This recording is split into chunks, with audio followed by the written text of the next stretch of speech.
Good evening, ladies and gentlemen. Welcome back to another episode here on African Confessions. There is a message that I want to share with you guys, and this message, it reads like this. Hello, Brother Nashi, how are you? Can you please post my own story as hidden identity? I beg you, my brother, please do not reveal the country from where I come from, and you should not reveal the country where I am currently staying, but you can just say that I am staying in a certain African country. My brother, my story started when I was still back home. When I was growing up, I was always around people that were very naughty. By the time that I was in university, well, there was tragedy there in university because for my own survival, I had to join up with this other gang. And this gang, it was not a nice gang. A lot of them, they were doing things that I cannot even want to talk about. But thanks God, because I then started going to church. And by the time that I started going to church, some of my gang members, they were then arrested. And at the time when they were arrested, they were trying to fly to Brazil to get some stuff that is illegal there. And they wanted to return with it to here to this country where I am staying right now. So they got arrested, but I want to thank God that He saved me. So when I came to this country where I am currently staying, I came because of the church that I had started going to. They wanted some volunteers. So then I was amongst the few that were chosen because people knew my past, and they said that I seemed to be someone who had the love of God that was inside of him. So I arrived in this certain African country. When I was here, my brother, I then found an opportunity. I had this other guy who was also coming from my own country. He was like, if you can find someone that can be addicted to you so much that she will be willing to do anything for you, you will never be deported, my friend. So I said, how am I going to do this? And my friend said that you are a problem to yourself because you believe in a power that is powerless. So I didn't understand when he said that I believe in a power that is powerless, because my option was that I was going to try to find a girl in the same church. Then after making her fall for me, then I would try to get married to her. And this new friend of mine was like, how many years is it going to take you? 10, 15 years. By that time, you'll be an old man. You might as well as return back home and try something new.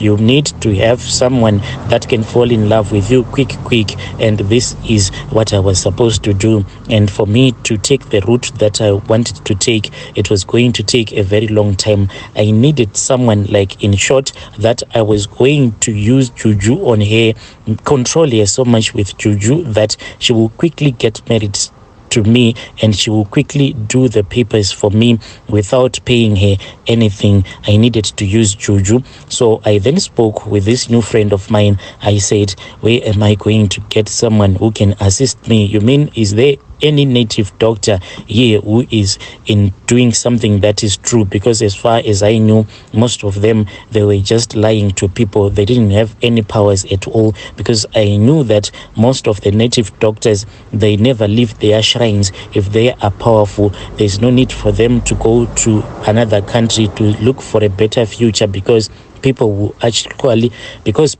be actually flying from their own countries coming to a very poor village. This is what I grew up seeing. A lot of people coming to this other native doctor who was from our same village. So I debated with this man, and he told me that there was another man who was staying in another province. Well, he was still new in the country, and he said that he was still powerful. He was still in communication with our gods back home. And this thing, when it happened, it was in the year 2000. So my brother, I then went with that man, and he took me to that native doctor who had recently came to this country where I am residing. We spoke for a very long time, and he told me that he was going to help me out because he was helping a brother, and he was not going to make me pay. The only thing that I was supposed to do is that once I would have been blessed by the gods continuously, I would have to dedicate my life to the gods. At that time, I didn't even imagine the meaning of what he was trying to tell me when he said that constantly I had to dedicate my own life to the gods. Failure to do so, something terrible was going to happen to me. Quickly, when I did those rituals after that native doctor had made me to bath with some powerful charms, then there was this other lady. That lady, she was never in my heart, my brother. She only entered in my heart after she had fell for me and after she said that she was willing to become my wife so that I can always be legal in the country. That was the only reason as to why I then started dating this woman. Well, this woman, she was selling in this other shop. They were just selling some clothes, and I then started speaking with her. She was the one who would come and give me some food, and she would tell me that this food, I cooked it for you. So the first days, since I was still a Christian, I had not yet realized that charms, they work very fast, unlike prayers. So it was only after that new friend of mine, when he had came to see me, and when he saw that this lady had brought me food, he then started hitting me on my shoulder, and he was saying that you are such a fool, you are such a fool. Can't you see that this woman is trying to tell you that she loves you? And this woman, she had already been affected by those charms, and the more that I was ignoring her, the more that I was damaging her heart, because she was totally into me, and she was into me not like naturally, but this was a spiritual thing that I was doing. Then my friend told me that I had to quickly get this woman into my bed. So I only spoke with that woman since I was staying at the back of that shop where I was working when I was not at church.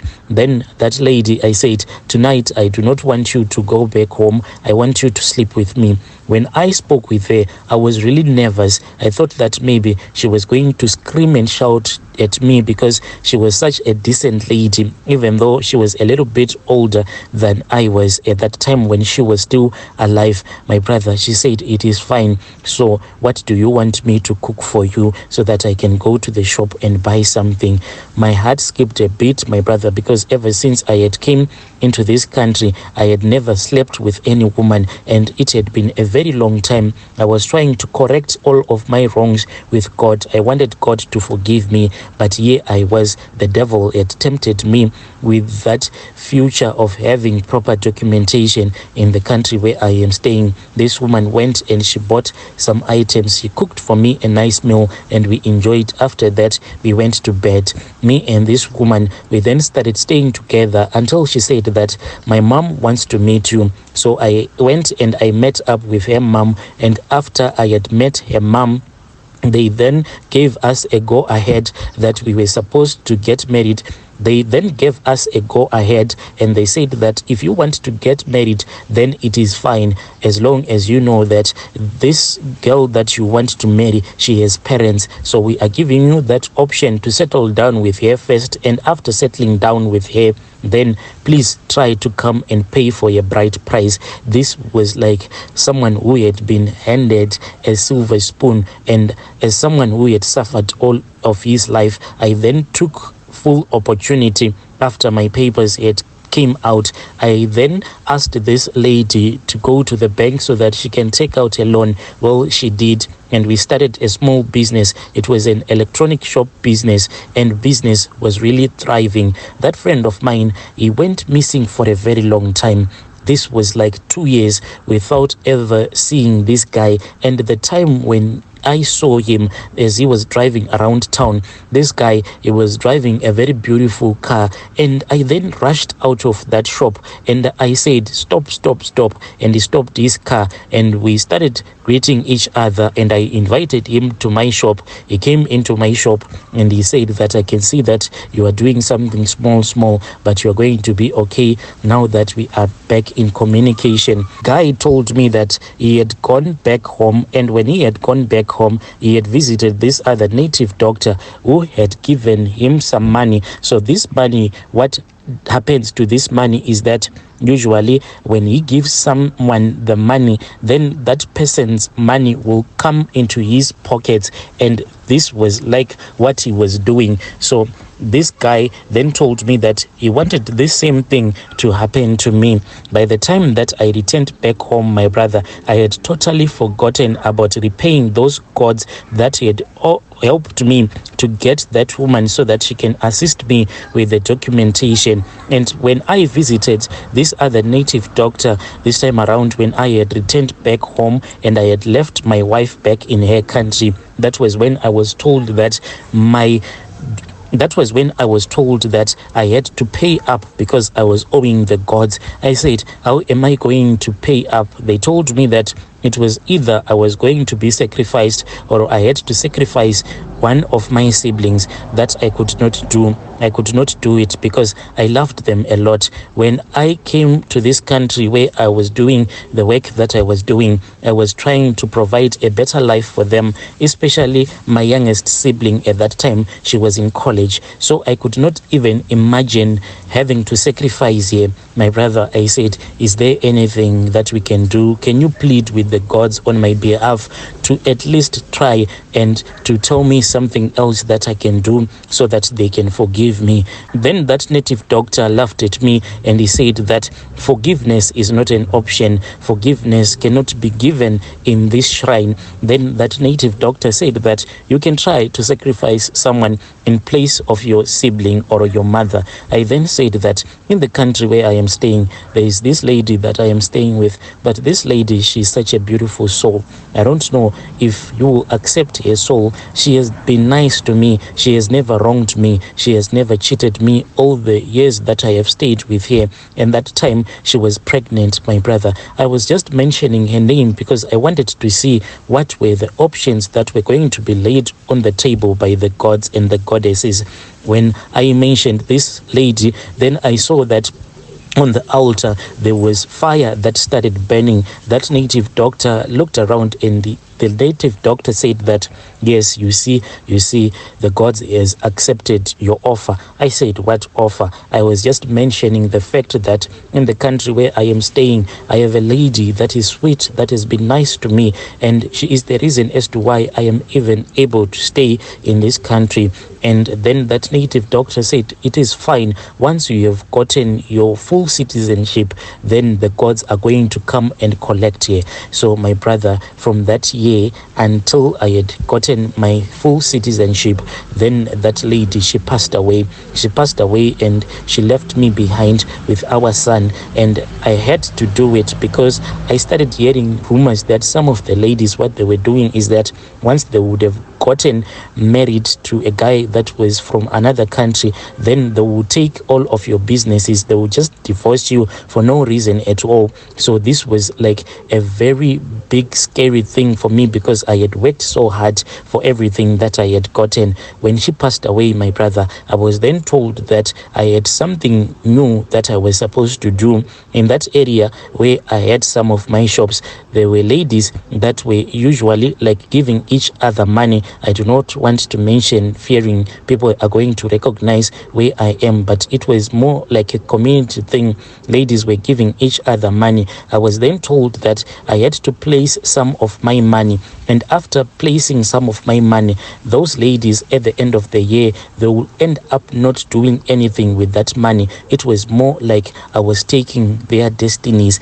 I did this, Brother Nashi, until I stopped doing this. It was in the year 2015 when I was told that I had successfully paid everything that I was owing the gods.